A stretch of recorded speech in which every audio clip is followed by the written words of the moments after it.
Bon, OK, on va commencer avec les... On a quelques questions, là. tu m'as pas... c'est la première fois qu'il m'interviewait, c'est pas compliqué, hein? Non, non, c'est bien le fun. T'as rien Il à paraît qu'il faut que je parle plus près du micro, là. OK. Bon, j'en ai une belle ici, là. Elles sont toutes bien intelligentes, là. Pour ceux qui pensent poser des questions pas intelligentes, il n'y en a pas. OK, on commence avec celle-là. Rien ne se perd, rien ne se crée. D'où vient cette énergie?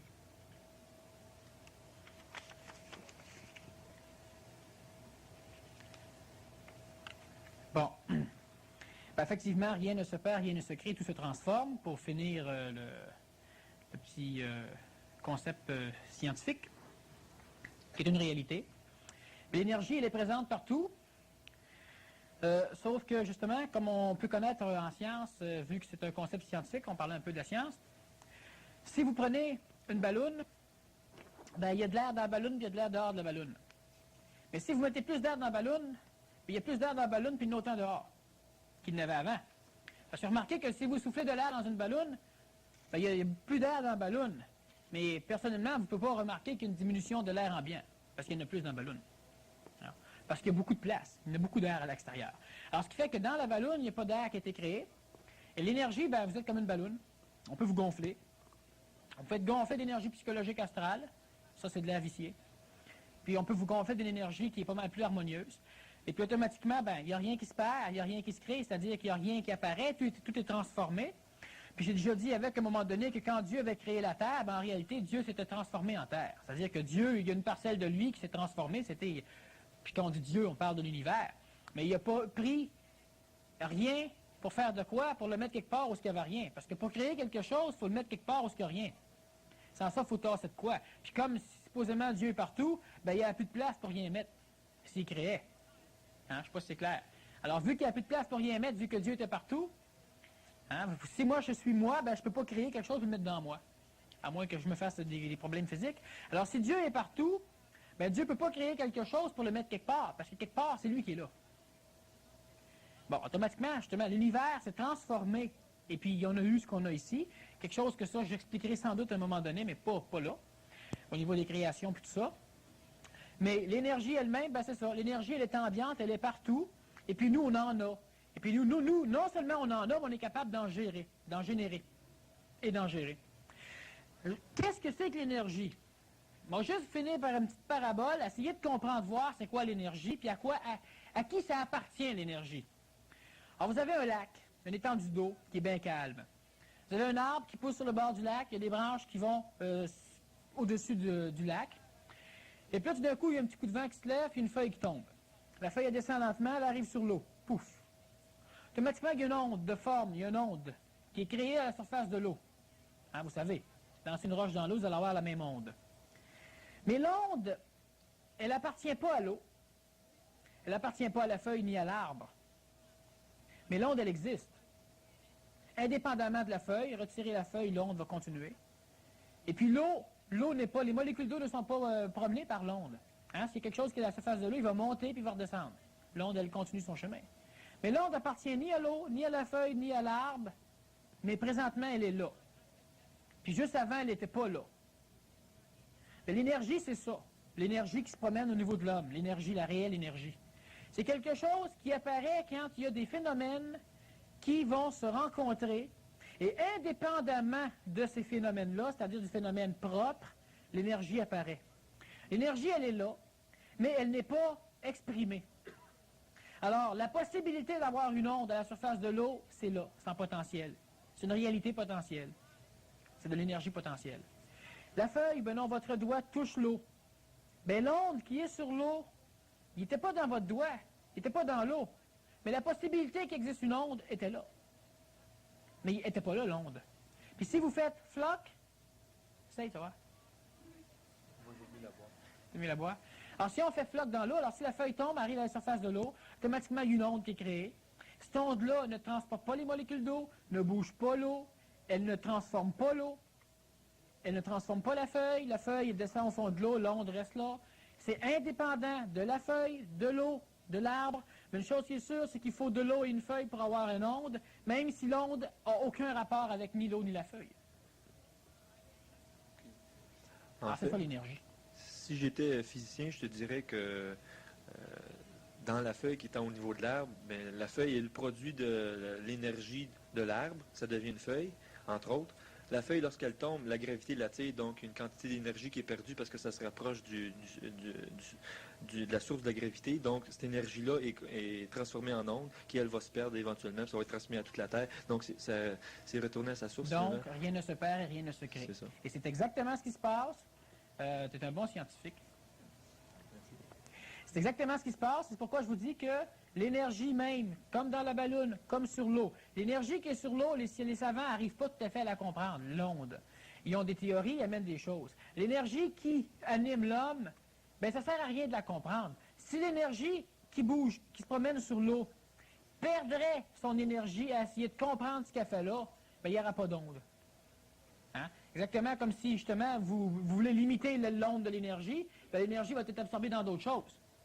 Alors, ce qui fait que l'énergie qui vous anime, comprendre d'où elle vient, où elle va, puis qu'est-ce qu'elle fait, présentement, vous n'êtes pas apte à le faire, vous n'avez pas assez d'énergie pour le faire, pour pouvoir en gaspiller pour comprendre. Et si vous voulez comprendre ça, vous gaspillez le peu d'énergie que vous avez pour comprendre une chose que vous ne pouvez pas comprendre. J'ai déjà expliqué justement que l'homme ne devait pas s'attacher à se poser des questions qu'il ne peut pas répondre. Parce que sans ça, toute l'énergie s'en va dans la tentative de la réponse, puis il n'y a pas de réponse, alors l'énergie se perd là-dedans. Pourquoi je suis au monde? Bien, pour l'instant, vis donc, apprends donc ce que tu as à apprendre, parce que sans ça, tout ce qui va se passer, tu ne pourras pas l'apprendre, tu vas être trop occupé de demander qu'est-ce que tu fais là. Alors, pourquoi la mort? Vis donc. Parce que ton pourquoi, là, bien, tu ne vois pas ce qui se passe autour de toi, tu ne vois plus rien, tu te demandes pourquoi la mort. Bon, ça, tu vas comprendre ça quand tu vas mourir. Fait que pour l'instant, vis. Hein? Et pourquoi la vie? Ben, c'est pas en te posant la question, tu comprends pourquoi la vie, c'est en vivant. Bon, ben, c'est ça, vis là. Pourquoi on se pose cette question-là? Ça, j'expliquais ça l'autre fois avec, c'est trop long. Je ne sais pas qu'on revienne là-dessus, mais c'est trop long. Mais l'idée même du pourquoi, je n'ai parlé justement, se libérer de la liberté. Puis c'est immense, c'est vaste, mais c'est trop long. Alors, ce qui arrive, c'est ça, c'est que l'énergie, elle est partout. L'homme peut en accumuler. Et en accumulant ces formes d'énergie-là, exactement comme si vous prenez une chandelle, c'est une forme d'énergie, disons la flamme. C'est une forme d'énergie qui est identique, mais absolument identique en forme d'énergie à l'incendie d'une ville, mais pas en intensité. On n'a pas le même résultat non plus. Par contre, si vous prenez 1 million de flammes sur 1 million de chandelles et que vous les placez ensemble, ça va vous chauffer et ça va chauffer loin. C'est la même forme d'énergie, mais pas avec la même intensité. Alors, on fait d'autres choses avec ces intensités-là. Puis si on continue à augmenter la quantité de flammes, bien, on finit par créer une espèce de flamme qui va réussir à s'auto-générer tout seul. On appelle ça un soleil. Alors, vous voyez que c'est la même forme, mais à un moment donné, ça génère d'autres choses. Pourquoi? Parce que la quantité d'énergie qui se promène ensemble finit par vibrer d'une autre forme. Alors, ça crée d'autres formes d'énergie. Mais ça les crée de quelle manière? Par transformation des énergies primaires. Donc, parce qu'il est déjà là, ça se transforme. Il n'y a pas une création à partir de rien. Il y a une création à partir de rien seulement et seulement si rien veut dire énergie. Alors, automatiquement, ben, c'est ça. C'est que nous autres, on accumule, puis quand on en a assez d'accumuler, on devient un soleil. Non seulement on rayonne, mais en plus, on est capable de générer nos propres énergies, puis on augmente donc toute la possibilité qu'a notre physique de recevoir encore plus d'énergie. On grandit dans sa capacité, on la raffine, puis on la solidifie. Alors, c'est la même chose avec votre cœur. Votre cœur, il est faible. Mais vous pouvez renforcer votre muscle cardiaque en épaisseur en faisant du tai chi, en force puis en rapidité, puis en grosseur, par exemple, en faisant du conditionnement physique. Le cœur reste le même. Il y a une bonne différence entre un cœur d'une personne qui ne fait rien et un cœur d'une personne qui est un athlète. Alors le cœur, parce qu'il y a eu une énergie, alors il y a eu l'énergie de la nourriture, l'énergie du travail, une énergie qui va être la chaleur, qui va être l'énergie justement cinétique, l'énergie du travail. Alors, ce qui arrive, c'est que cette énergie-là, à force d'être là, bien, le cœur finit par se transformer. Et se transformant, le cœur peut absorber plus d'énergie. Donc, plus de sang, il peut en émettre plus. Les vaisseaux, en recevant plus de sang, finissent par grossir, ils peuvent en recevoir encore plus. C'est la même chose pour nos neurones, pour tout notre schéma électrique. Présentement, l'homme pense d'une façon qui est biochimique et qui est aussi, disons, bioélectrique. C'est-à-dire que pour pouvoir, là c'est très complexe, ça va donner une petite idée à ceux qui, mettons, connaissent un peu le travail des neurones, c'est que les neurones, il y a une polarisation chimique qui se fait, puis une dépolarisation par après, puis ça conduit nos informations au niveau de notre cerveau. C'est le même qu'on pense. Ça, c'est chimique. Et la psychomutation, la mutation psychologique, c'est une mutation dans votre matière astrale, mais aussi, c'est aussi une mutation dans votre psychologie physique, donc dans votre contexte cérébral, dans vos neurones. Ça va faire quoi? Ça va faire simplement qu'au lieu de dépendre d'un métabolisme chimique que l'alcool va perturber, que différentes drogues vont perturber, parce que quand vous prenez de l'alcool ou des drogues ou des choses comme ça, bien évidemment, vous avez ajouté un produit chimique dans votre sang et rendu au niveau de votre cerveau, bien, ça ralentit votre possibilité de réfléchir. Pourquoi? Parce que la réaction chimique qui permet la réflexion est transformée ou même annihilée par les différentes drogues ou différentes choses, substances que vous allez prendre. Alors, la transformation, c'est que plus il y a d'énergie qui va passer et plus vous allez pouvoir conserver, c'est là l'importance, plus vous allez pouvoir conserver votre énergie, ben, vos neurones vont finir par travailler d'une façon totalement électrique. Ce qui veut dire, disons, en termes de chiffres, là, 1 milliard de fois plus rapidement que ce que vous faites présentement. Pourquoi? Parce qu'elles ne dépendront pas d'une réaction chimique, ça va être simplement un courant électrique qui va se promener. Alors ça, c'est une mutation qui est psychologique, mais qui est physique. C'est une biomutation et une psychomutation. Ça va vous permettre, premièrement, alors il y a des individus, justement, qui sont présentement en psychomutation et en biomutation cérébrale. Et ces individus-là, j'en ai vu un, entre autres, qui, à un moment donné, a bu un peu trop d'alcool. Pour la simple raison, ben, il est en mutation, il n'est pas muté, il a bu un peu trop d'alcool, sauf que si tu parlais avec lui, ben, il parlait un peu comme ça, normal, mais il aurait fait une conférence comme la mienne à soir, ça aurait été aussi clair. Mais tout son schéma de pensée n'avait pas été atteint. Je discutais avec lui, puis tout était correct. Fait que même s'il était chaud, il n'était pas chaud. Son physique l'était, c'est-à-dire que ses muscles, puis tout ça, avait de la misère à travailler. Parce que ça, c'est pas conscientisé encore. C'est un phénomène bioélectrique encore qui se fait là, chimioélectrique. Sauf qu'au niveau de sa matière cérébrale consciente, donc 1/10 de son cerveau, qui était présentement en transformation au niveau électrique, bien, la personne était correcte. Sa parole, la langue, sa bouche, tout ça avait de la misère à prononcer, mais ce qui était prononcé était clair comme une personne absolument à jeun. Alors, l'énergie fait quoi? Bien, l'énergie transforme. Alors, comme le cœur, en se transformant, peut recevoir plus d'énergie puis en transmettre plus, bien, l'énergie qu'on peut accumuler, hein, la personne qui fait du jogging une journée, qui se repose pendant un mois, qui fait du jogging une journée, qui se repose pendant un mois, bien, elle ne devrait pas faire de jogging, ça revient au même. Alors, si elle ne conserve pas l'énergie qu'elle ramasse, donc si elle n'additionne pas un sur l'autre, le corps physique commence à travailler, les muscles commencent à travailler quand ils commencent à être fatigués. Là, automatiquement, le seuil, disons, de limite physique étant atteint, là, le cerveau doit travailler un peu plus fort pour pouvoir faire bouger les muscles, il doit envoyer un peu plus d'énergie, un peu plus d'ondes, justement, de volonté, disons, pour le faire bouger. Et à partir de ce moment-là, le muscle se renforcit. Mais tant que vous n'arrivez pas à la limite physique, c'est-à-dire la limite physique, à la sensation de fatigue, bien, votre muscle ne se renforce pas. Alors, au niveau énergétique, c'est la même chose. Pour pouvoir comprendre plus, pour pouvoir, disons, évoluer, hein, le terme spirituel qu'on emploie souvent, pour pouvoir, justement, vous conscientiser, bien, vous devez accumuler une forme d'énergie. Mais cette énergie-là, vous devez en accumuler par-dessus, puis en accumuler par-dessus. Si vous la perdez continuellement, bien, ça ne fonctionne plus. Alors, le cœur, comme le cœur, en l'accumulant, finit par en transmettre plus, bien, notre énergie cérébrale, notre énergie, notre véhicule physique, notre véhicule vital, psychologique, astral ou mental, ben, peut en contenir plus, automatiquement, il devient plus fort, devient plus prêt, il peut en recevoir plus, comme le cœur, et peut en transmettre plus. Alors, rien ne se perd, rien ne se crée, sauf qu'on accumule.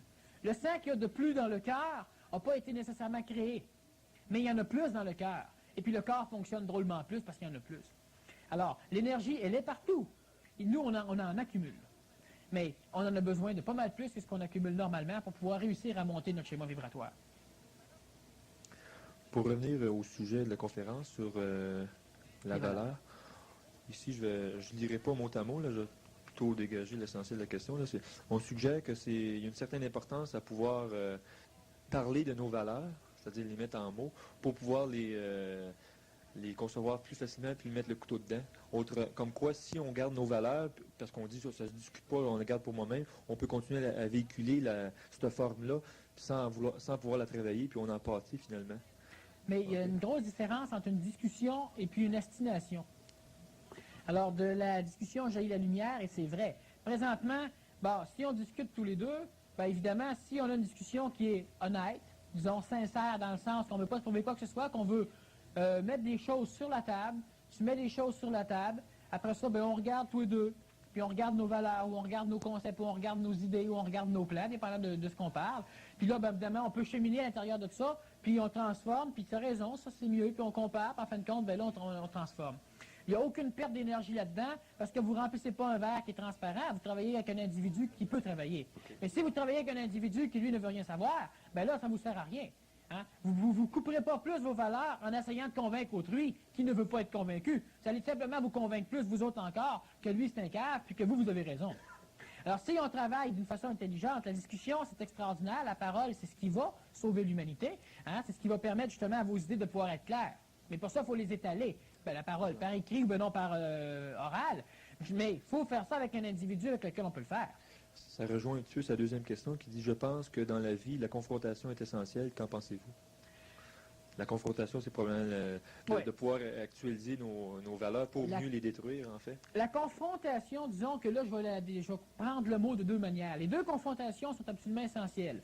Il y en a un, justement, qui fait qu'on fait, par exemple, vous êtes venu ici ce soir, il y a des petites choses qui ont peut-être été nouvelles ou qui sont venues heurter un peu vos idées. C'est une confrontation. Vous ne perdrez pas d'énergie dans cette confrontation si vous n'essayez pas de vous convaincre que j'ai tort. Hein? Si vous pensez que vous avez raison, ben vous avez raison. Vous n'avez pas besoin de lutter pour.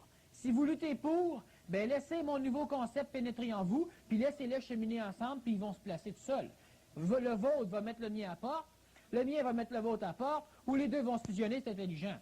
Bon, ça veut dire simplement que vous prenez conscience, effectivement, qu'il y a un heurt. C'est tout. Mais mettez pas d'énergie là-dedans. Sans ça, ben pourquoi vous êtes venu ici s'asseoir? C'est déjà pas pour refuser tout ce qui est dit par l'orateur. Alors, ce qui fait que, évidemment, la confrontation, si moi je parle, puis que lui m'amène une idée nouvelle, ben on en discute. Une confrontation qui n'est pas une perte d'énergie, à la condition que ce soit l'intelligence qui fasse cheminer la confrontation ou la discussion. Mais quand ça devient un schéma émotif, c'est-à-dire que là, je veux avoir raison, ou bien non, là, un instant, là, tu comprends pas, puis à un moment donné, c'est mon ego. Bref, je commence à mettre mon énergie sur la défense de ma valeur. Là, ma valeur, elle est sans valeur, puis là, je perds de l'énergie. L'autre confrontation, qui est absolument utile, parce qu'elle va t'apprendre qu'elle est inutile. Puis elle est utile, pourquoi? Parce que présentement, on est pris là-dedans. C'est la grosse confrontation que tout à l'heure je parlais, celle de vouloir défendre nos valeurs à tout prix, de vouloir s'astiner et de perdre toute notre énergie là-dedans. Bien, celle-là, elle est utile parce qu'à un moment donné, elle va vous apprendre à arrêter de faire ça. Puis comme on le fait, bien, c'est utile justement qu'on continue à le faire pour qu'on comprenne. Si vous arrêtez de faire ça parce que je l'ai dit, bien, vous êtes sans dessin. C'est bien simple, vous êtes sans dessin. Ça ne vaut pas la peine de venir ici. Pourquoi? Parce que vous devez le faire, parce que vous le comprenez. Alors, vous allez continuer à vous astiner, à voir des choses, puis observer ce qui se passe. Ou bien non, vous le faites immédiatement, vous observez, et puis d'après vous, ça a de l'allure. Pas parce que je le dis.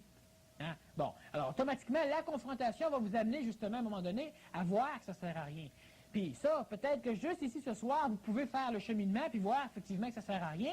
Vous allez quand même de temps en temps vous surprendre d'être en train de vous confronter, donc de vous battre pour vos valeurs. Puis là, ben c'est ça, observez ce qui se passe, vous allez bien voir, perdez votre temps. Combien de personnes vous avez essayé de convaincre que vous avez raison à propos de vos valeurs, qui ont été convaincus, puis qui sont restés convaincus? Ben, regardez l'énergie que vous avez mis là-dedans, puis regardez si ça a été utile de les convaincre. Hein? Puis on peut aussi se dire combien de personnes qu'on a convaincues, puis que ça a donné. Bien, c'est ça. Puis une autre chose avec, c'est que si moi je veux convaincre Michel, bien la confrontation, c'est-à-dire le fait de discuter de mes valeurs, ben, je ne peux plus le faire avec lui. Parce que lui étant complètement convaincu et assujetti à moi, si je dis que c'est blanc, il va dire oui. Fait que je ne pourrai jamais vérifier si c'est blanc. Fait que je me trouve un autre mec qui va m'astiner un peu. Hein? Alors, ce qui fait que convaincre quelqu'un de nos valeurs, c'est perdre une possibilité d'évoluer. C'est perdre une possibilité extraordinaire d'apprendre.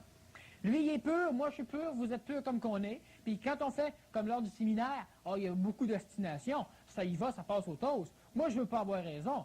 J'ai raison. Pour moi. Ah. Puis le monde, ils ont leur raison pour eux autres, puis ils ont leur raison. Puis on sort, puis il se passe des choses. Puis bon, ben, mettons que moi j'ai des affinités à pouvoir faire brasser des affaires. Et puis à un moment donné, ben, c'est ça, il se passe de quoi. Mais si tout le monde qui vient à mon séminaire, ils se mettent tout à plat ventre, puis ils font des salem, puis ils sont tous bien convaincus que j'ai raison, ben, ils vont avoir un maudit problème, parce que quand ils vont se faire arroser avec mon verre d'eau, ils vont se demander qu'est-ce qu'ils font là. Bon, alors c'est ça. C'est que si on veut discuter, il ne faut pas qu'on se convainc. Si je veux convaincre Michel, ben, je mets mon énergie dans ma valeur, puis je perds mon énergie pour rien. Puis si on veut discuter intelligemment, la confrontation, disons, qui est intelligente, parce que l'intelligence mène la confrontation, la discussion, bien là, c'est adéquat. Si on n'est pas d'accord sur des points, on reste aussi de chum, on n'a pas besoin d'être d'accord. C'est pas une nécessité qu'on soit d'accord. J'ai pas besoin qu'il m'accrédite pour m'accréditer moi-même. Moi, je pense que c'est ça, je pense que c'est ça. Il m'amène des nouveaux points, moi, y réfléchir. S'il me traite de cave parce que je ne le crois pas, c'est lui qui est cave, parce que lui, il ne se croit tellement pas qu'il faut que moi, je le croie pour que lui se croie. Il faut qu'il me convertisse. Pas moi qui est cave là-dedans. C'est pas parce qu'il dit que je suis en dessin, il faut que j'y prouve que je ne le suis pas. Je le suis en crime en voulant prouver que je ne le suis pas. C'est par rapport à moi qu'il faut que je m'observe, pas par rapport à ce qu'autrui vont penser de moi. Alors, ce qui fait que, c'est ça. Je n'ai pas à convaincre, parce que si je vous convainc que j'ai raison, je ne peux plus discuter avec vous autres après. Je ne peux plus rien tirer de vous autres. Je ne peux plus apprendre avec vous autres. C'est encore une manœuvre de l'ego qui veut se justifier. Étant donné son insécurité, il veut avoir l'approbation des autres, puis il se sent bien, mais ça n'a rien à voir avec le réel. C'est juste une l'approbation, tu es toujours en quête de l'avoir. Parce qu'il y a toujours des individus, à un moment donné, qui vont être contre. Et si tu es d'accord avec moi un jour, tu te transformes comme un pissenlit, il y a un moment donné qu'il faut encore que je ramasse ton approbation. Alors, je suis toujours en quête de le faire. C'est une valeur absolument inutile et absolument futile. Alors, ce qui fait que c'est ça. La confrontation, si elle reste seulement au niveau du fait qu'on discute intelligemment, même si la discussion est animée, mais qu'on sait ce qu'on fait, on veut comprendre de quoi, on veut cheminer à un moment donné, c'est correct. Mais je ne suis pas pour y en vouloir, non, pour commencer à embarquer ma psychologie. Discernez bien quand vous faites une confrontation, si c'est intelligent, non, c'est psychologique, c'est astral, émotif. Si c'est dans le côté astral, émotif, perdez l'énergie. Perdez complètement votre énergie, oubliez tout ça, arrêtez tout, donnez-moi un coup de pied sur le pied, faites de quoi, achetez mon petit bloc de ciment pour vous taper la tête dessus. Quelque chose, mais arrêtez là, vous perdez l'énergie inutilement. On va en vendre des blocs de ciment, je suis sûr que ça va se vendre. En Miron, ça en relance. Miron, hein. Alors c'est ça, la confrontation, elle est bonne à la condition que c'est une discussion menée par l'intelligence et non pas par la psychologie. On va passer à une autre question. Ça a l'air à ça. Et pas pire, celle-là. Quand on fait ce que l'on a à faire, on n'a pas de valeur. On est une valeur. Hey, ça a de valeur, ça. C'est une valeur. Alors, quand on fait ce que l'on a à faire, on n'a pas de valeur, on est une valeur. Tu es une valeur, mais à la condition que tu ne penses pas que tu es une valeur. Parce que si tu mets de l'énergie pour te prouver que tu es une valeur, tu perds ton énergie encore une fois. C'est comme la personne qui est modeste. Là, je fais un petit retour sur la personne qui dit qu'il y a une valeur. Là, si à un moment donné, vous vous dites, hey, c'est vrai, j'ai de la valeur. Moi, je suis modeste, je suis modeste, puis je m'en vante. C'est ça. Alors, quand vous arrivez, vous êtes modeste, puis que vous le savez, si vous continuez à faire de quoi, c'est vrai, on va continuer à faire ça, je suis modeste. On dit souvent, c'est une des valeurs de la spiritualité évolutionnaire, c'est qu'il faut être humble. Une valeur, il faut être humble. Alors, je vais être humble. T'es mal parti en tabarouette, parce que justement, tu veux faire de quoi pour qu'on pense de toi que tu es humble. Alors, vu que tu veux faire de quoi pour qu'on pense de toi que tu es fort, que tu es bon, ou que tu es humble, tu n'es pas humble. Tu es modeste, mais tu t'en vantes, c'est exactement ça. Alors, moi, je suis modeste, moi, c'est pas possible. C'est ça. T'sais? Alors, ce qui arrive, c'est qu'au niveau des valeurs, c'est ça. Si moi, je suis une personne qui a de la valeur, parce que j'ai pas de valeur. C'est bien de valeur, mais t'es une valeur sans valeur. Alors, ce qui arrive, c'est ça. Quand on fait ce qu'on a à faire, la justice ou encore la vérité de faire ce qui est juste, la justice, c'est de faire ce qui est vrai. Ouais, c'est vrai, puis c'est faux. Pourquoi? Parce que si c'est l'intelligence qui vous fait faire ce que vous avez à faire, faites-le. Si c'est votre psychologie, vous allez le faire de toute façon, parce que vous êtes manipulé par votre psychologie. Sauf que, c'est ça le problème. C'est que qu'est-ce que j'ai à faire? Moi, j'ai à convertir la terre entière que j'ai raison. Fait que c'est ça que j'ai à faire. Je le fais, puis je suis correct, je suis une valeur. Mais c'est parce que qu'est-ce que tu as à faire? Si tu ne sais pas ce que tu as à faire, parce que tu n'es pas apte à le faire, et ce que tu penses que tu as à faire, c'est toi qui décides ça. Tu es bien mal pris. Parce que moi, je décide de ce que j'ai à faire, donc ça devient ce que j'ai à faire, donc ça devient un concept de ce que j'ai à faire, donc ça devient une valeur, parce que si on me dit que c'est pas ça que j'ai à faire, m'astiner que c'est ça que j'ai à faire, puis je perds encore mon énergie. Quand c'est psychologique, quand c'est au niveau de votre émotivité, si c'est une mission que vous avez à faire, faites-la si vous voulez, mais c'est complètement astral, parce qu'il n'y a pas de mission que vous avez à savoir à un moment donné, que vous avez à faire. Une mission, vous la faites, ou vous pensez la faire. Puis quand vous pensez la faire, c'est astral, ça vient de vos schémas psychologiques, c'est quelque chose que vous-même vous donnez à faire. Puis quand c'est quelque chose que vous faites, par hasard, ça c'est l'intelligence qui vous donne les éléments dans la vie pour vous faire passer là, c'est ce que vous appelez votre mission. Mais sinon, si c'est vous qui devez travailler pour mettre les éléments de la vie, pour pouvoir faire votre mission, vous travaillez à l'encontre de la vie. Puis en travaillant à l'encontre de la vie, vous ne faites pas la volonté du Père, vous faites les vôtres. Puis sinon que vous allez faire les vôtres, vous allez peut-être faire ce que vous pensez que vous avez à faire. Puis c'est ça. Alors, je ne sais pas si vous êtes une valeur dans ce temps-là. Mais si vous vous laissez aller, hein, si vous vous enfargez sur une roche, ben vous vous enfargez sur une roche. Mais si vous décidez que vous devez vous enfarger, vous placez une roche et vous enfargez dessus, ben c'est ça quand on veut se faire une mission. Quand j'en parle de même, ben vous allez dire, le gars qui fait ça, il est stupide. Mais quand on décide nous-mêmes de ce qu'on a à faire, c'est ce qu'on est, on est stupide. On est stupide, ben, hein, comme le gars qui se met une roche et qui décide de s'enfarger dessus parce que le gars, il avait de quoi apprendre en s'enfargeant sur une roche. Il n'apprendra rien comme ça, le gars. Alors, quand on fait ce qu'on a à faire, c'est vrai. C'est vrai. On n'a pas de valeur. On ne veut pas rien défendre. Mais si tu m'attaques et que moi, je décide qu'il faut que je défende ma valeur, c'est votre émotivité qui décide ce que vous avez à faire, donc c'est vous. Puis comme c'est vous, ben vous allez encore à l'encontre de la vie. Alors ça, cette phrase-là, c'est une phrase qui est vraie et qui est fausse, puis qui est tellement dangereusement vraiment fausse, que c'est préférable de l'oublier.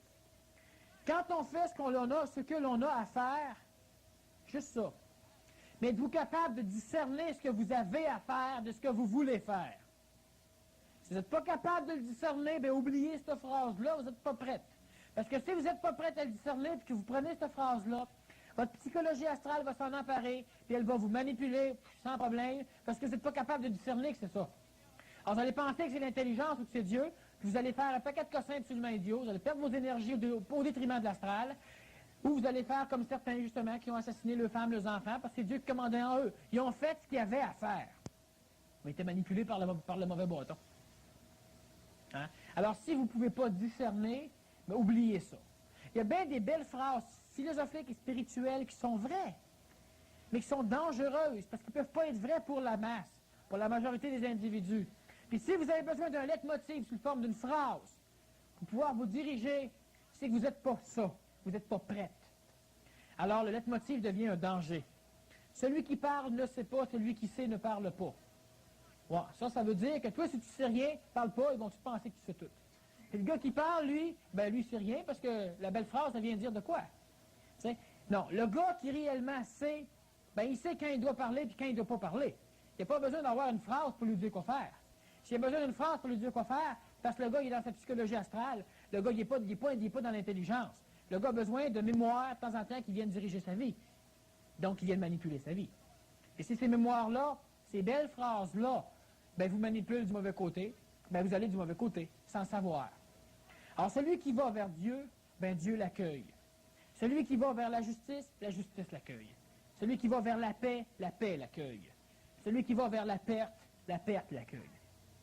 Alors, pensez-y avant de prendre des leitmotifs comme ça. Ça vous empêche de réfléchir. Hein? Ça ne vous fait pas réfléchir. Vous avez votre belle phrase, vous la répétez, puis c'est fait. Vous n'avez pas besoin de réfléchir. Comme à l'époque, quand on disait, tu ne peux pas comprendre, les voies de Dieu sont impénétrables. Ah, ben c'est vrai, les voies de Dieu sont impénétrables. Ça veut dire, réfléchis pas. Si tu réfléchis, tu peux comprendre. Quand en ne comprenant pas, ben, tu es inférieur à moi. Inférieur à moi, ben, je suis supérieur à toi. Fait je reste celui qui dirige. Les belles phrases comme ça, c'est bon, de temps en temps, dans certaines situations, parce qu'on appelle ça une parabole ou un koan. Là, c'est bon, parce que quand c'est donné, ou quand c'est lu, juste au bon moment dans votre vie, ça brise une forme.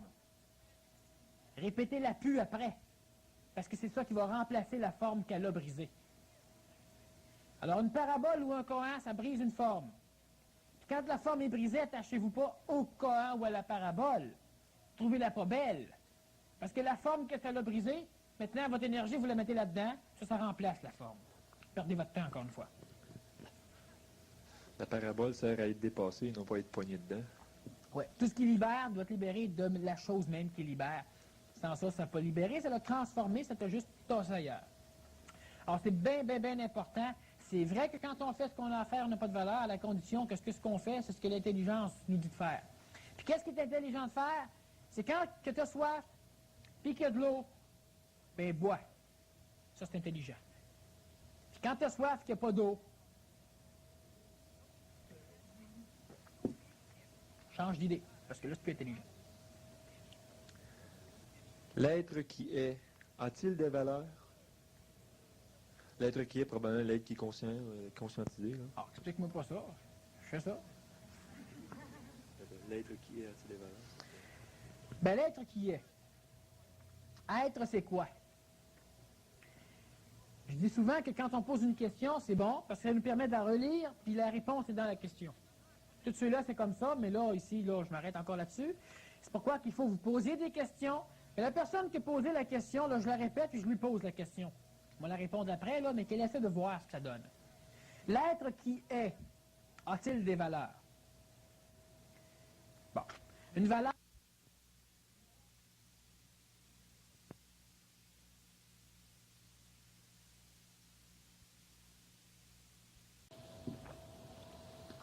Une valeur, être pur, c'est une valeur. Être bon, c'est une valeur. Être fou, c'est une valeur. Dépendant de ce dans quoi on met notre importance. Mais vous savez que si on met notre importance dans quelque chose, c'est qu'on ne la met pas dans tout. Parce que si on la mettrait dans tout, on n'aurait pas de valeur. On ne dirait pas que je suis beau, je suis fin. Parce que si tu es beau, c'est que tu n'es pas laid. Donc, tu mets ton importance dans quelque chose, ça veut dire que tu ne mets pas dans tout. L'être qui est, ben, il n'est pas bon. Il n'est pas beau. Il n'est pas quoi que ce soit, il l'est. Il est sous-entend qu'il est. Il est tout, tout. Puis il est même plus que tout. Il est. Alors, y a-t-il des valeurs? Ben, s'il est beau, il n'est pas tout. Puis s'il n'est pas tout, il ne l'est pas. Alors, l'être qui est, ben, c'est évident qu'il n'y a pas de valeur. Nous autres, on peut lui donner des valeurs. Parce que nous autres, on s'en fait un leitmotiv, on s'en fait un concept, puis on décide que c'est notre but à atteindre, puis le but doit être beau, parce que sans ça, on ne démarcherait pas vers le but si le but serait laid. Puis on lui donne des valeurs, pourquoi? Ben, c'est pour pouvoir communiquer aux autres qu'on n'est pas sans dessein. Que c'est beau d'aller vers ça. Mais l'être qui est, il n'y a pas de valeur, l'être qui est. Parce qu'il ne sait même pas qui est, premièrement, vu qu'il est tout. Il n'est pas rien qu'une parcelle, il n'y a pas besoin d'un miroir. Quand vous autres, vous savez que vous êtes là, c'est parce que vous vous voyez par rapport à l'extérieur. Vous donc par rapport à un miroir. Si vous êtes aussi le miroir. Alors si vous êtes, vous ne savez pas que vous êtes. C'est ça qui est l'état divin. L'état que tout le monde essaie de réussir à trouver, c'est que le monde a peur. Quand on dit justement que la tentation suprême de traverser le miroir, c'est aussi la peur suprême de le faire. Ben c'est ça. L'homme, il veut devenir, l'homme, il veut être, mais l'homme veut savoir qu'il est. Parce que l'homme, s'il ne sait pas qu'il est, il ne pourra pas jouir du fait qu'il vient d'aboutir. Mais qui va jouir du fait qu'il vient d'aboutir, sinon l'ego, qui est l'entrave à l'état d'être? Donc, automatiquement, si vous voulez être, puis que vous voulez le savoir, ben vous ne pouvez pas être. Parce que celui qui veut le savoir, c'est l'ego, puis c'est lui qui vous empêche de être. Alors ça, c'est vrai. Mais c'est loin encore. Avant que l'homme arrive à être totalement, l'homme, la masse, ben c'est loin. Mais c'est pas grave, vous pouvez être, disons, mieux et de plus en plus mieux. Mais qui arrive à être? On n'arrive pas à être au bout de 2 millions d'années d'évolution. Ça, c'est pour ceux qui perdent leur temps. Pour nous autres, ça. Être, c'est quoi? C'est que être, c'est instantané, être. Être, c'est quand on finit par sortir de la manipulation du temps et de l'espace. Alors, on n'a plus de mémoire. On n'a pas besoin de mémoire. Si on a une mémoire, on est assujetti à ce qu'on a en mémoire. Donc, l'extérieur, on ne le connaît pas. C'est pas être. Quand on parle souvent qu'à un moment donné, il y a une intelligence active qui descend dans l'homme, on l'appelle aussi énergie supramentale, mentale supérieure, on l'appelle aussi, certains vont l'appeler Dieu. Alors, il y a tellement de synonymes. Cette énergie-là, c'est le savoir instantané. Le savoir instantané, c'est quoi? C'est parce que quand vous êtes en contact avec ça totalement, vous êtes. Alors, vous n'avez pas besoin de mémoire pour savoir. Parce que vous êtes tout. Étant tout, vous savez tout. Sauf que vu que vous n'êtes pas en fusion complète et totale avec les corps qui sont supérieurs à l'énergie supramentale, bien, automatiquement, vous allez non pas être tout en termes physiques, mais en termes de votre conscience, vous allez réussir lentement à être conscient de tout. Alors, vous allez avoir une bilocation, c'est-à-dire que vous allez travailler sur différents plans, pas juste sur le plan de la matière. Présentement, l'homme travaille sur 2 plans. Et disons, consciemment, l'homme est déjà en bilocation, c'est-à-dire que l'homme est bilocalisé. L'homme travaille sur 2 plans. L'homme travaille au niveau du plan matériel, on peut le constater facilement, mais l'homme travaille aussi au niveau du plan astral, au niveau du plan psychologique. Quand vous dormez, vous faites des rêves. Certains font des voyages astrales qui vont être plus utiles, mais vous faites des choses dans le plan astral. Et ce qui est fait dans le plan astral est mémorisé dans le plan astral et appartient maintenant à l'astral planétaire qui vous manipule et qui manipule les nations. Mais quand vous réfléchissez, un travail astral, un exemple de travail astral, disons dans le domaine de la conscience, c'est des individus qui vont se réunir, qui vont par exemple faire une chaîne magnétique et qui vont émettre un égrégore de pensée, une forme pensée, dans le but de faire quelque chose. Ça, c'est un travail dans le plan astral. Mais l'homme, présentement, avec le fait de réfléchir, travaille dans le plan astral. L'homme est déjà bilocalisé dans son évolution. L'homme a deux endroits où il vit, consciemment. Dans le domaine de la matière, moins consciemment dans le domaine du vital, mais qui est intimement relié à la matière. Et l'homme travaille dans le domaine de l'astral, intimement dans le domaine du mental, mais qui est relié à l'astral. Donc l'homme travaille dans deux endroits, dans deux régions du monde des évolutions différentes. Le domaine de la matière, incluant le vital, et le domaine de l'astral, incluant le mental. Mais prochainement, l'homme va être trilocalisé. L'homme va travailler aussi au niveau de l'énergie active, donc de l'intelligence active, du savoir instantané. Mais ce qui fait que vous allez avoir un corps physique, vous allez avoir une conscience astrale, mais votre intelligence va dominer tout ça. Ce n'est pas votre émotivité qui va dominer. Alors, vous ne fabriquez pas des armes parce que vous allez avoir peur. Ce n'est pas votre émotivité qui va dominer. Vous allez être intelligent dans le sens intelligence supramentale. Votre ajusteur de pensée, votre Saint-Esprit va être capable d'ajuster ça comme il faut. Et vous allez être dans un état de trilocation. C'est beaucoup plus que la bilocation, mais c'est l'état que l'homme va vivre prochainement. Et cet état-là, c'est quoi? Ben c'est ça, c'est simplement l'énergie qui est différente, qui vient vous manipuler. Manipuler, mais là, c'est le bon bâton ou c'est le bon bout du bâton qui vous manipule. Être manipulé par le diable ou être manipulé par Dieu, ben évidemment, on peut acheter un billet de loterie puis voir ce qui va se passer. Puis on peut décider nous-mêmes. L'homme lui-même, dans sa trilocation, donc dans l'énergie justement qui commence à pénétrer en lui et qui va pénétrer de plus en plus si l'homme accumule l'énergie au lieu de la disperser, bien évidemment, cette énergie-là, à un moment donné, va faire en sorte que l'homme va arriver à un état d'être. Mais cet état-là, c'est un état d'être humain. Alors, ça reste un état d'être dans le plan humain évolutionnaire de l'homme, donc de l'homme individuel pour commencer. À un moment donné, c'est la masse qui va arriver à l'état d'être. C'est-à-dire que l'état d'être, par excellence, vous n'avez pas de corps physique. Parce qu'ayant un corps physique, vous avez une identification qui est limitée dans un véhicule physique. Dans le domaine de la matière, vous êtes vous parce que vous n'êtes pas autrui. Donc, automatiquement, il y a une séparation entre vous et l'extérieur. Et automatiquement, vous n'êtes pas intégralement. L'homme va commencer à être dans le plan supramental. Et par amour vibratoire, l'homme va finir par être dans le plan mental, dans le plan astral, dans le plan vital et dans le plan physique. Et quand l'homme va être dans le plan physique, ben, l'homme va être en communication avec les états d'esprit qui sont supérieurs au plan supramental, et automatiquement, l'homme va devenir ce qu'on appelle l'univers ou ce qu'on appelle Dieu. Bon, ça, c'est pour vous donner une idée du cheminement. Présentement, l'état d'être humain, alors lorsque l'on est, on n'a pas de valeur. Lorsque l'on est humain, donc avec notre corps physique toujours, bien effectivement, on n'a pas de valeur non plus. Parce que l'intelligence supramentale, ou l'intelligence divine, ou l'intelligence active, l'énergie intentionnelle, l'énergie créatrice, elle n'a pas de valeur, parce qu'elle n'a pas de mémoire. Qu'est-ce qui vous donne de la valeur? C'est de la mémoire. C'est juste votre psychologie astrale. Et d'ailleurs, la valeur n'est que dans l'énergie astrale. Et c'est pour ça que prendre de l'énergie intelligente, de l'énergie, disons, mentale ou supramentale, pour pouvoir la canaliser dans une forme astrale, ben, c'est une perte d'énergie. Voyez-vous, normalement, le schéma évolutionnaire de l'homme est dans la prise d'énergie qui vibre lentement. On commence avec l'énergie matérielle, la matière, et dans l'accélération de cette énergie-là pour pouvoir subtiliser la matière, la rendre de moins en moins épaisse, la rendre de plus en plus subtile, donc d'augmenter son rythme vibratoire.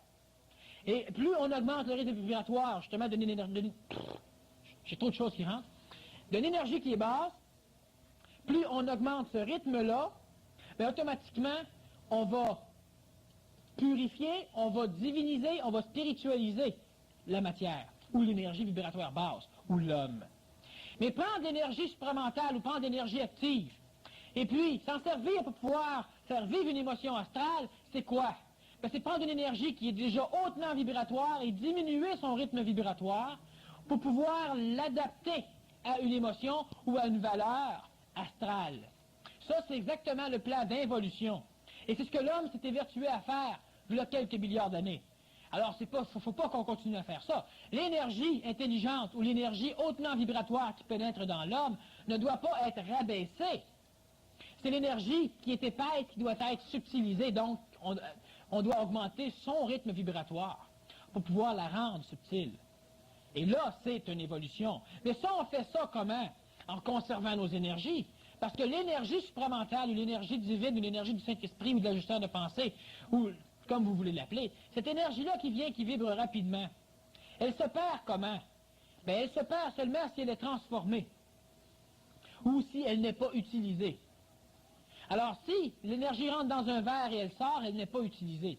Si vous la transformez, elle, cette énergie-là, bien, vous rabaissez son rythme vibratoire. Pourquoi? Parce que le transformateur qui est vous n'est pas en vibration supérieure à l'énergie supramentale ou à l'énergie active. Donc, n'étant pas supérieure, si vous la transformez, vous la rabaissez. Et la rabaissant, bien, vous la gaspillez. Et la gaspillant, bien, vous évoluez pas, ou très peu. Si je prends comme exemple la lumière du soleil dont on va abaisser le taux vibratoire en l'accumulant dans une pile solaire pour pouvoir faire un travail mécanique, on a diminué son niveau vibratoire, mais ça fait un travail utile finalement. Ça fait un travail utile présentement. Mais si tu prends, ça fait un travail utile exactement comme quand on disait, si je prends une cheminée, puis je fais un feu, puis je fais une usine, ça, pour pas intoxiquer personne, je l'envoie dans l'air. C'est utile l'air. Oui. Tant qu'il y a assez d'air. Canalise toute l'énergie du soleil pour en faire de l'électricité, c'est plus utile.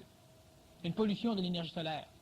Alors c'est la même chose. Présentement, c'est utile parce que ça paraît tellement pas. Comme la première cheminée, la première industrie qu'on a bâtie, ben ça polluait pas.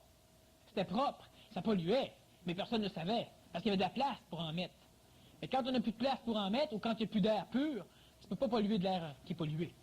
Alors l'énergie du soleil, c'est la même chose. Mais il faut remarquer aussi que cette énergie solaire-là, qui vient être transformée en électricité, si tu veux, par exemple, travailler au niveau de ta peau, ben, tu dois la retransformer en énergie ultraviolette, cette électricité-là. Tu dois la retransformer en énergie lumineuse. Par exemple, on a des communications à l'intérieur de la fibre optique. Alors, c'est tellement mieux que l'électricité que là, on est rendu qu'on essaie de faire des ordinateurs qui vont travailler comme ça et des réseaux de télécommunications qui vont travailler avec la fibre optique. C'est la lumière qui se promène là-dedans. Parce que l'électricité est tellement bâtarde, tellement comparée à la lumière, qu'en fin de compte, on veut recréer la lumière à partir de ce qu'on a. Mais présentement, on peut prendre la lumière transformée en électricité parce que dans notre plan évolutionnaire matériel, c'est utile. Ça devient parce qu'il y a intelligent. assez de lumière. Okay, ça devient intelligent, donc il n'y a pas de perte. De le faire présentement, oui. Mais au niveau de l'homme, ou par exemple, si l'homme est rendu à un point tel que l'homme n'a plus besoin d'électricité, puis que tu continues à prendre l'énergie lumineuse de l'homme ou du soleil pour en faire de l'électricité, ben là, qu'est-ce que tu fais? Là, tu recommences ton évolution. Alors présentement, c'est bon, mais c'est bon juste pour ça. Comme l'homme lui-même l'homme crée de l'électricité. Et on peut se servir de cette électricité-là pour faire de quoi? Mais c'est ridicule. Pourquoi? Parce qu'il y a tellement des formes d'énergie supérieures à l'homme à l'extérieur qu'on ne se sert pas de l'homme. Bon, mais présentement, c'est ça. Prendre de l'énergie très, très limitée, supramentale qui descend en vous, et la transformer en énergie astrale, c'est une aberration évolutionnaire. Si vous étiez en parfait contact avec l'énergie supramentale, comme on l'est présentement avec le Soleil, puis en transformer une certaine partie pour en faire de l'électricité, ça ne dérangerait personne. Pourquoi? Parce que vous seriez en plein contact avec l'énergie supramentale, comme on l'est que le Soleil.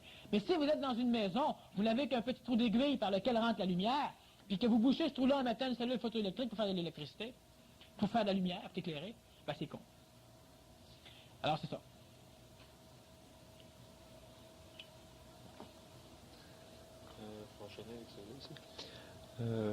Juste un petit résumé, un petit... Okay. Je pense donc je suis. Je suis veut dire l'état d'être. Alors je pense donc je suis. Ça c'est faux. Je pense donc je ne suis pas. Et quand je ne pense pas, je suis. Bon. Et quand on a dit à l'époque je pense donc je suis, c'est l'ego qui parlait. Et effectivement, l'ego, quand il pense, il est. J'ai déjà expliqué que le penseur avait comme travail de penser, et que le penseur n'existe pas s'il ne pense pas, et que la pensée n'existe pas s'il n'y a pas un penseur pour la générer, donc que le penser, c'est la penseur. Je pense, donc je suis, et c'est simplement la synthétisation de ce que je dis, de ce que j'avais dit à la dernière conférence, mais ça, c'est l'ego qui s'exprime. Je pense, donc la pensée, elle pense. Ben, c'est ça, je pense, donc je suis. Mais en réalité, si on revient à l'état d'être, je pense, donc je ne suis pas. Parce que tant que je pense, c'est pas l'état d'être. C'est une forme d'énergie qu'on exprime. Alors quand vous ne penserez pas, vous allez être, mais vous ne le saurez pas. Prépare-toi. Quelle est la valeur de l'amour? Ce qu'on veut y donner. Tu vois? Alors, je suis en train de préparer, c'est une réponse. Je peux expliquer un peu, mais c'est ça que la réponse. Si vous devez défendre l'amour, Voyez-vous, vous pouvez passer votre vie à aimer, puis à quêter l'amour, puis à en donner. Puis être malheureux parce qu'on n'en donne pas assez, ou être malheureux parce que le monde ne veut pas recevoir, ou être bien des choses. Mais en attendant, vous ne comprenez pas c'est quoi l'amour véritable. On a déjà expliqué ultérieurement c'était quoi l'amour. Il y avait l'ombre de l'amour chez les humains, l'amour égoïque, l'amour qu'on connaît. Et puis il y avait le véritable amour. Mais la valeur de l'amour, si cet amour-là a tellement de valeur que vous êtes prêt à souffrir pour, à passer votre vie à en chercher puis à ne pas en trouver, puis à vouloir en donner puis à vouloir la faire revenir dans le visage, puis à être heureux de temps en temps puis avoir peur de perdre ce bonheur-là, d'avoir peur de perdre la possibilité que vous avez d'exprimer votre amour, donc d'avoir peur d'être encore malheureux. Mais cela a cette valeur pour que vous puissiez prendre toutes vos énergies pour la mettre là-dedans. Soyez bien sûr que c'est une valeur qui n'a aucune valeur. C'est une perte de temps complète. L'amour, elle rayonne. L'amour réel, c'est une énergie qui arrive, qui est là dans l'air. Puis cette énergie-là, elle rentre en vous. Puis l'amour a comme principe de ne pas aimer. L'amour n'aime pas. L'amour ne choisit pas où il va se placer, où il va atterrir. L'amour ne dit pas « j'aime un tel et je déteste un autre ». L'amour ne dit pas « j'aime telle plante et je déteste telle autre ». L'amour n'aime pas l'amour. Mais nous, quand on aime puis qu'on n'aime pas, c'est pas l'amour. C'est une expression simplement d'un désir et d'un besoin que l'on a. Et quand la chose vient combler ce besoin, on aime la chose. Et quand la chose ne comble pas le besoin, on n'aime pas la chose. C'est ça l'amour humain. Attacher de la valeur là-dedans, ben, c'est l'attacher là-dedans. L'amour n'aime pas. S'il y a une petite chose sur la terre que vous n'aimez pas, vous n'aimez pas. Puis si vous aimez tout, ben vous aimez tout. Si vous aimez tout. Ça, c'est l'amour. L'amour, il vient en vous, puis il rayonne. Si vous voulez prendre ces rayonnements et les canaliser sur quelqu'un pour pas que l'autre puisse les avoir, ben l'amour se retire.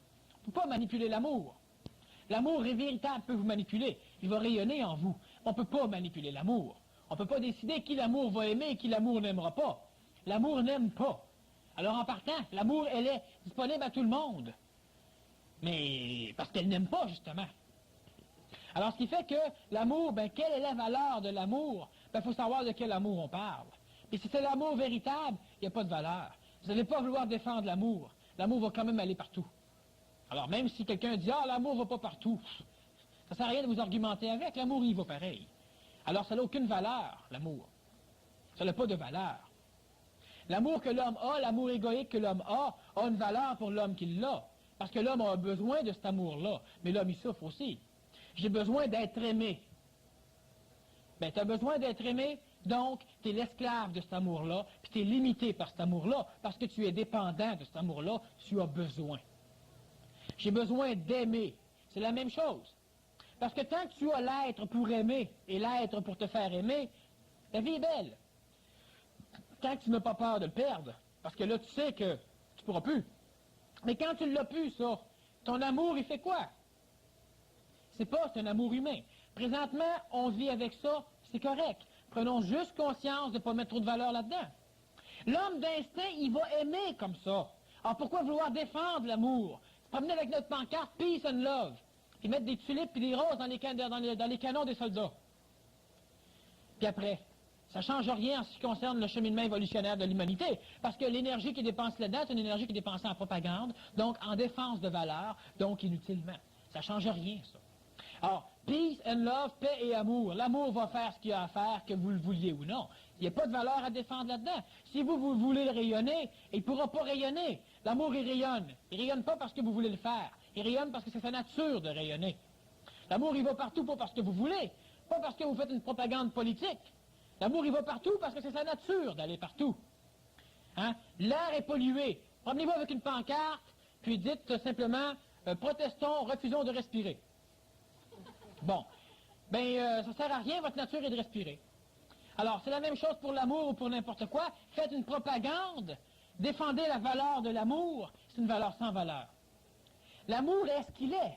La valeur qui est sans valeur, c'est l'attachement et l'empressement que vous avez à dépenser de l'énergie pour défendre la chose. Alors, au lieu de mettre l'énergie pour pouvoir vivre la chose, on met l'énergie pour défendre la chose. Pendant ce temps-là, elle, vous ne l'avez plus, là. Vous êtes trop occupé à la défendre. Alors, l'amour véritable, on ne la défend pas. On ne défend pas l'amour.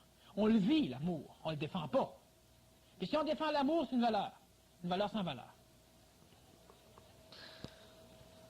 Donc, les valeurs n'ont plus beaucoup de valeur. On pourrait penser que l'homme qui vit sans valeur, il manque de morale. Une question qu'il faut nous permettre d'explorer ça, là, c'est penses-tu que l'homme doit devenir amoral?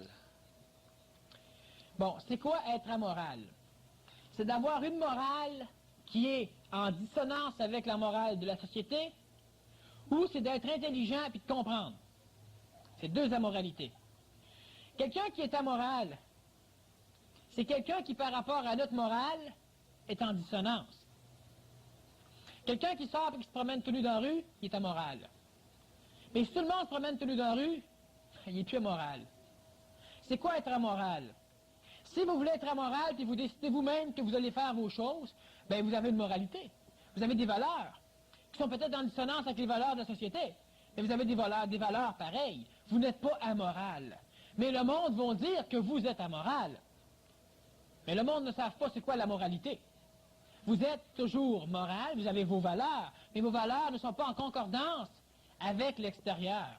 C'est juste ça. Par contre, si moi je n'ai pas de valeur, mais si je n'ai pas de valeur, moi je comprends des choses. Et je n'attache pas d'importance à quoi que ce soit. Par contre, je sais très bien, parce que j'ai une intelligence qui me le dit, que si je ne respecte pas quelqu'un, puis que lui me saute dessus, puis qu'il me passe à tabac, ben, ça ne m'arrange pas. Alors donc, je respecte autrui, parce qu'autrui a un niveau d'évolution où il est. Il a une possibilité de compréhension qui lui est propre. Automatiquement, je le respecte. Pas parce que l'on doit respecter autrui. Si on fait ça parce que l'on doit respecter autrui, c'est une valeur. Et étant une valeur, on est sujet à défendre la valeur au lieu de respecter autrui. Parce que si je défends la valeur que je dois respecter autrui, ben le gars avec qui je m'astine, je ne le respecte pas. Puis ça, c'est la preuve tout à l'heure que ce que je vous disais. C'est que la valeur, si je la défends, je la vis pas. Je l'ai même pas. Je défends de quoi que j'ai même pas. Si je veux te respecter, c'est une valeur que j'ai, puis tu me dis que c'est pas nécessaire de respecter les autres, ah ben oui, on doit les respecter, puis là, je te fais manger tout ce que je peux pour te convaincre qu'on doit respecter les autres. Ben pendant ça, lui, je le respecte pas. Alors, c'est quoi ma valeur du respect? Si moi, je comprends, il y a des choses que je fais parce que c'est intelligent de les faire. Faites-moi confiance, l'intelligence est de beaucoup supérieure à notre morale et à nos valeurs. Parce que c'est l'intelligence qui, bien infiltrée par notre astral, est venue instaurer nos valeurs. Alors, si vous n'êtes pas qu'une parcelle filtrée d'intelligence avec des valeurs, mais que vous êtes l'intelligence même qui a instauré ces valeurs-là, bien, vous n'avez pas besoin de valeurs. Hein? Vous êtes l'entité qui est capable d'en mettre des valeurs. Mais vous n'en avez pas de besoin. Alors, être réellement amoral, c'est pas être à l'extérieur de la société, être périphérique à la société ou à la masse. C'est pas ça être amoral. Si moi je décide qu'on peut tuer n'importe qui, c'est ma morale. Je ne suis pas amoral, je suis parfaitement moral, mais à l'encontre de votre moralité. Alors, penses-tu que l'homme doit devenir amoral? Ben oui. Mais amoral totalement. Pas s'exclure ou être marginal. Il peut être marginal, j'ai aucun problème, mais l'homme ne doit pas imposer sa marginalité à la société. Parce que l'homme, il rejoint le clan marginaux de plus en plus vaste, qu'à un moment donné, ça va être ceux qui ne sont pas dedans qui vont être marginaux. Parce qu'il y en a assez qui sortent et qui veulent convaincre tout le monde qu'il y en a plus qui sont de même que ceux qui sont dedans. Hein? Fait que c'est quasiment être marginal maintenant que de ne pas être marginal. Bon. Alors, ce qui fait que être amoral réellement, c'est quoi? C'est ça. C'est ne pas avoir de morale. C'est d'être intelligent et de voir ce qu'on a à faire. Puis quand on le voit, on n'a pas besoin d'une morale pour nous guider. On n'a pas besoin de valeur pour nous guider parce que l'on sait ce que l'on doit faire. La première personne qui a amené une morale ici, il l'a donné à l'humanité. Mais lui, il n'avait pas de morale. C'est les autres qui n'ont eu une morale. Pensez-vous que Dieu a une morale? Puis que Dieu se sent coupable quand il n'arrive pas à exprimer sa morale? Mais non, Dieu est amoral. Complètement.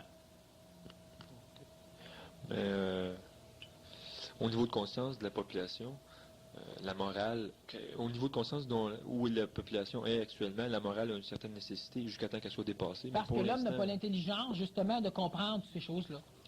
Mais entre nous, à un moment donné, on va le comprendre. Alors, la morale. Okay. L'enfant à la naissance naît-il avec les valeurs de sa mémoire passée?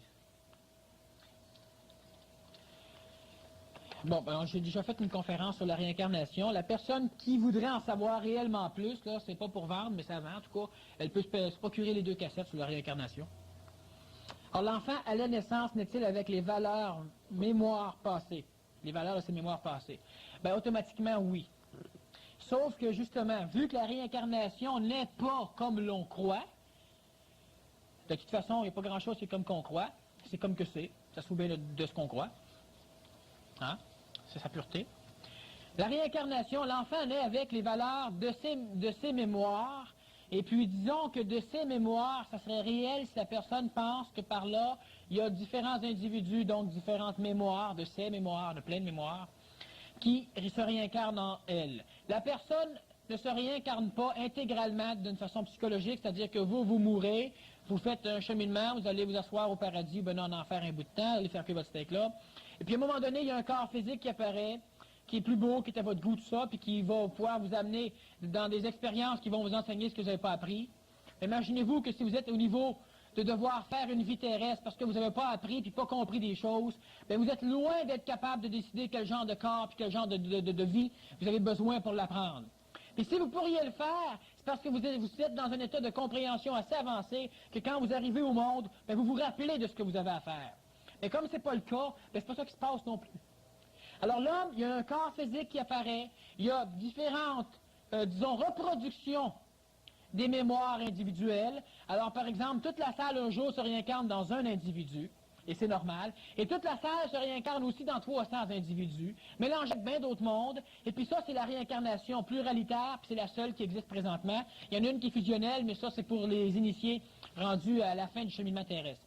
Alors ce qui fait que toutes les valeurs qui ont été enseignés dans les individus qui vont se réincarner pluralitairement dans un corps physique, bien évidemment, ces valeurs-là restent à l'état stagnant, disons subconscient, inconscient, c'est-à-dire qu'ils sont tellement loin et mélangés entre eux que l'enfant qui vient au monde n'a pas accès instantanément à ces valeurs-là.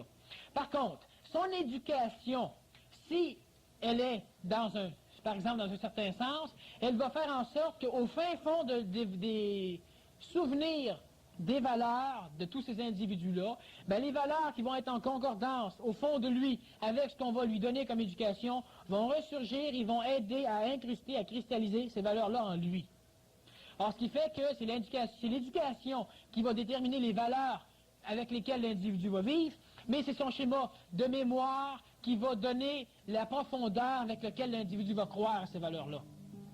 Alors, ce qui fait que la réincarnation, là, je ne vais pas trop revenir dessus parce que je l'ai déjà fait. Ça serait de l'énergie perdue de le refaire, du moins en conférence. En séminaire, c'est autre chose, mais en conférence. Et puis, ben, en plus, on n'a pas le temps, voilà. Alors, je suis sauvé par la cloche. Tu as une dernière question? Ben oui. Une question pressante, là. L'énergie en trop, ... Quoi faire? L'énergie en trop, c'est l'énergie qui n'est pas canalisée, qui pousse sur le bord d'un bras comme un cancer. Si ces cellules-là, au lieu de pousser sur le bord d'un bras, étaient remis à l'intérieur pour remplacer les cellules en train de mourir, on n'aura pas d'énergie en trop, ni de cellules en trop. Alors, ce qu'il faut faire, ben, il ne faut pas en avoir en trop. Puis en avoir en trop, c'est quoi? C'est de bloquer l'énergie pour pas qu'elle passe quelque part, parce qu'on veut la contrôler. Puis on veut la contrôler, ben, à un moment donné, elle s'accumule. Hier, à l'émission de radio, je parlais justement de la différence entre contrôler et de canaliser. On veut contrôler une rivière, on fait un barrage. Il vient toujours un jour où il y a trop d'eau. Puis l'eau passe par-dessus, puis la rivière continue à couler. On n'a rien contrôlé, on a temporalisé la chose. Canaliser, c'est quoi? Bâtir un barrage, si vous voulez. Mais ça veut dire bâtir des digues, bâtir des canaux, pour que l'eau va passer de toute façon, s'en aille là où notre intelligence dit qu'elle doit aller. Ça, c'est canaliser.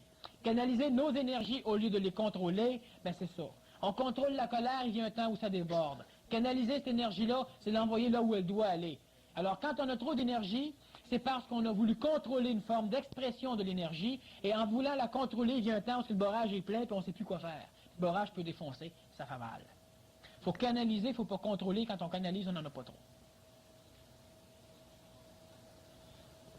Cette question-là, Je pousse tout ça à la table, les questions. C'est la dernière, celle-là. Je vais te laisser la lire parce que...